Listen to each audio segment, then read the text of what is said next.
فقیر کو بھکاری کو تھیلی ملی، اس میں اتنا پیسہ تھا کہ 17 نسل بیٹھ کر کے کھا سکتی تھی، بھیک مانگنے کی ضرورت نہیں تھی اس کو، اتنا پیسہ تھا۔ بھکاری ہے، بھیک مانگ رہا ہے، روڈ پر کھڑا، دلی کی جامع مسجد کے سامنے کھڑا ہو کر کے بھیک مانگ رہا ہے، اس کو تھیلی ملی، اس میں اتنا پیسہ تھا کہ وہ کروڑ پتی ارب پتی اسی دور میں بن جاتا، لیکن وہ تھیلی لے کر کے اس کو جوگ رہا ہے، مالک کا انتظار کر رہا ہے، مالک کو ڈھونڈ رہا ہے۔ جیسے ہی مالک پر نظر پڑی وہ تھیلی واپس کر دیا۔ اب مالک نے جو تھیلی کو دیکھا، گن کر کے پیسہ دیکھا تو پیسہ امانت۔ اب وہ کبھی تھیلی کو دیکھتا ہے، کبھی فقیر کو دیکھتا ہے، کبھی تھیلی کو دیکھتا ہے، کبھی فقیر کو دیکھتا ہے، وہ سمجھ میں نہیں آ رہا ہے یہ دیوانہ ہے یا میں دیوانہ ہوں، یا میں خواب دیکھ رہا ہوں یا ریئل میں حقیقت میں یہی واقعہ ہے۔ بہت دیر کے بعد اس نے حیرت سے پوچھا، ارے بے وقوف کہاں سے آئے ہو؟ رانچی سے آئے ہو؟ ایک تو ہاف پاگل ہم ہیں کہ 12 بج جانے کے بعد بیٹھے، ایک فل پاگل آپ ہو کے پیشاب پخانہ روک کر کے بیٹھے۔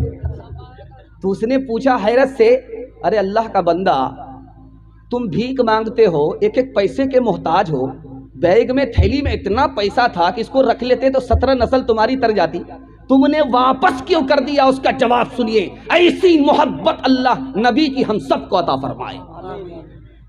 اس نے کہا میں نے اس لیے واپس کیا کہ تم عیسائی ہو، تمہارے نبی حضرت عیسیٰ ہے، میں نبی کا امتی ہوں، میرے نبی محمد ہے، اگر میں تھیلی واپس نہیں کرتا تو تم بھی خدا کے سامنے پہنچتے، میں بھی خدا کے سامنے پہنچتا، تم میرے خلاف مقدمہ کرتے، میرے نبی بھی وہاں موجود ہوتے، تمہارے نبی بھی موجود ہوتے، تمہارے نبی کا تو سر اونچا ہو جاتا، میرے نبی کا سر جھک جاتا۔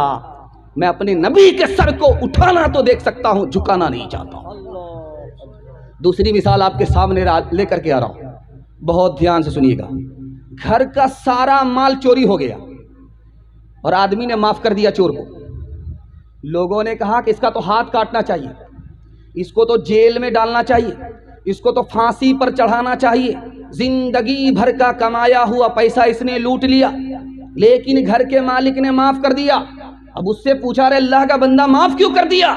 یہ تو آدمی معافی کے لائق نہیں تھا، تم نے اس کو کیوں معاف کر دیا؟ اس کا جواب سنیے، اللہ ایسا عشق سب کو نبی سے عطا فرمائے۔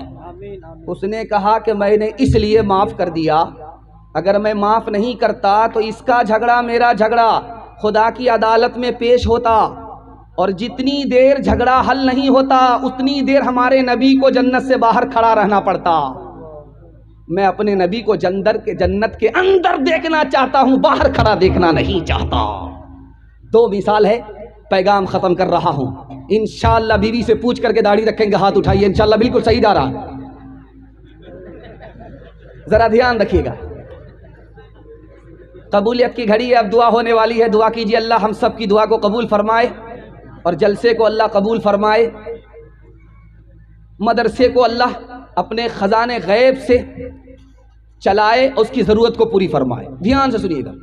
رات کے سناٹے میں شاہ عبد القادر جیلانی رحمۃ اللہ علیہ دعا کر رہے ہیں، میرے پروردگار میرا حساب لینا تو مجھے اندھا کھڑا کرنا۔ شاگرد جو سن رہا تھا اس نے کہا حضور سب لوگ خدا کے سامنے اس کے دیدار کے لیے آنکھ کی دعا کرتے ہیں، بینائی کی دعا کرتے ہیں، اور آپ دعا کرتے ہیں کہ میرے پروردگار حساب لینا تو مجھے اندھا کھڑا کرنا، بات کیا ہے؟ علامہ اقبال نے کہا میرے پروردگار میرا چادر کے نیچے حساب لینا، سب کے سامنے حساب مت لینا۔ شاگرد نے پوچھا کہ بات کیا ہے؟ سب کے سامنے حساب دینے سے آپ کو ڈر کیوں لگتا ہے؟ کہا کہ جب ہمارے نبی وہاں سامنے کھڑے ہوں گے، نبی ہم کو دیکھیں گے، ہمارا گناہ لکھا جائے گا، پکارا جائے گا تو ہمارے نبی کا سر جھک جائے گا۔ اے میرے پروردگار اس لیے مجھے اندھا کھڑا کر دینا تاکہ میں اپنے نبی کو شرمندہ نہ دیکھوں۔ ابھی حالت کیا ہے سن کر کے آپ کو حیرت ہوگی۔